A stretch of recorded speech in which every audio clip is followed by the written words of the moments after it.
जालन्यात मनसैनिकांचा जिल्हा परिषद कार्यालयात ठिय्या, विविध मागण्यांसाठी मुख्य कार्यकारी अधिकाऱ्यांना निवेदन। जालना जिल्ह्यातील शैक्षणिक संस्थांमधील विद्यार्थिनीवर झालेल्या लैंगिक अत्याचार घटनेची सखोल चौकशी करण्यात यावी, या मुख्य मागणीसाठी आज महाराष्ट्र नवनिर्माण विद्यार्थी सेनेच्या मनविसे वतीने जिल्हा परिषद कार्यालयात तीव्र आंदोलन करण्यात आले।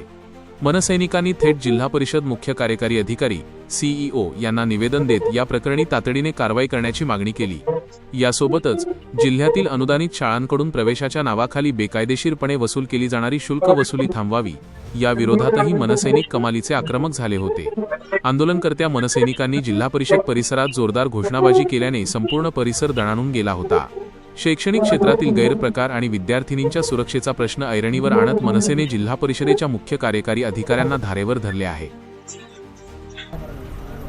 बघा, आम्ही आज महाराष्ट्र निर्माण सेनेच्या वतीने सन्माननीय राजसाहेब ठाकरे व आमचे महाराष्ट्र निर्माण सेनेचे जिल्हाध्यक्ष रविभाई राऊत यांच्या मार्गदर्शनाखाली आज जिल्हा परिषद इथे धरणे आंदोलन इथं दिलेलं आहे।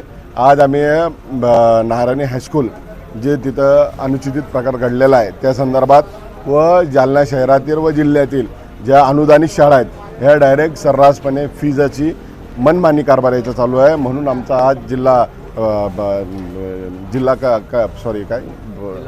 जिल्हा परिषद CO यांच्या मुख्य अधिकाऱ्याला आमचा निषेध म्हणून आज एक धरणा दिलेला आहे। आणि आम्ही याच्यानंतर द्यायला अशी वॉर्निंग दिलेली आहे, अगर याच्यानंतरही अगर असेच मुजोरी अनुदानित शाळा व प्रायव्हेट हायस्कूल व तसे कोचिंग क्लासेस व अकॅडम्या ह्या काही ह्याच्या मनमानी कारभार ह्या जालन्यामध्ये करत असेल तर महाराष्ट्र निर्माण सेना ही मुळात खपून घेणार नाही, अशी आम्ही जिल्हा अधिकारी यांना मागणी केलेली आहे। काय आंदोलन केलेले, काय धरणे आंदोलन केले, काय मागणी केली? आपला जालना जिल्हा गुन्हेगारीत जसा 1 नंबरला चालला आहे तसा शालेय शिक्षण क्षेत्रातील गुन्हेगारीत देखील 1 नंबरला चालला आहे। पालक आपले मुलं त्यांना चांगले संस्कार व्हावेत आणि ते पुढे जावेत शिक्षणासाठी त्यांचं चांगल्या शाळेमध्ये ॲडमिशन घेतात, पण तिथले शिक्षकच भक्षक बनलेत। आणि या विरोधामध्ये आम्ही आज सन्माननीय जिल्हा शिक्षणाधिकारी आणि मुख्याधिकारी CO यांना आज भेटलो आहे।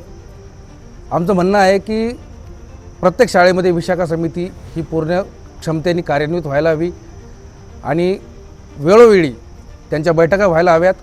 आणि त्यानंतर दुसरा प्रश्न आम्ही प्रामुख्याने मांडला की या जालना जिल्ह्यामध्ये आणि शहरामध्ये ज्या शाळा अनुदानित आहेत त्या मनमानी कारभार करतायत, लोकांकडून अव्वाच्या सव्वा फीस डोनेशनच्या नावाखाली, बांधकाम निधीच्या नावाखाली वसूल करतायत।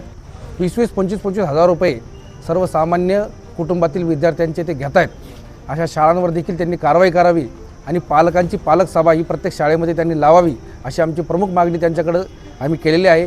त्यानंतर जी शाळेंची म्हणजे प्रायव्हेट शाळा यांची फीस ठरवणारी जी काही समिती आहे पालकांची जिल्हा लेवलला, ती समिती तात्काळ बरखास्त करावी आणि नव्याने पुनर्गठित करावी, अशी मागणी आम्ही त्यांना केलेली आहे।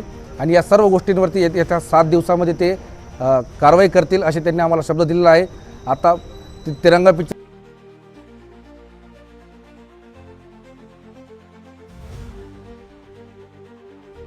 कार्यकारी अधिकारी CO यांची भेट घेतलेली आहे, की काय मागणी केलेली आहे तुम्ही? मागणी केलेली आहे की नारायणा शाळेत जे प्रकार घडलेला आहे त्या प्रकाराचं एवढा मोठा प्रकार घडल्यावर पण महिन्याभराच्या आत शाळा न्यू ॲडमिशन घेते आणि एवढा प्रकार होऊनही अधिकारी त्या शाळेवर जात नाही, तिथं काही कारवाई करत नाही आणि ती शाळा नवीन ॲडमिशन घेते, नवीन विद्यार्थ्यांना शाळेत भरती करून घेते। मला एक सांगा, एवढी मोठी घटना झाल्यावर शाळा चालू कशी राहते हो?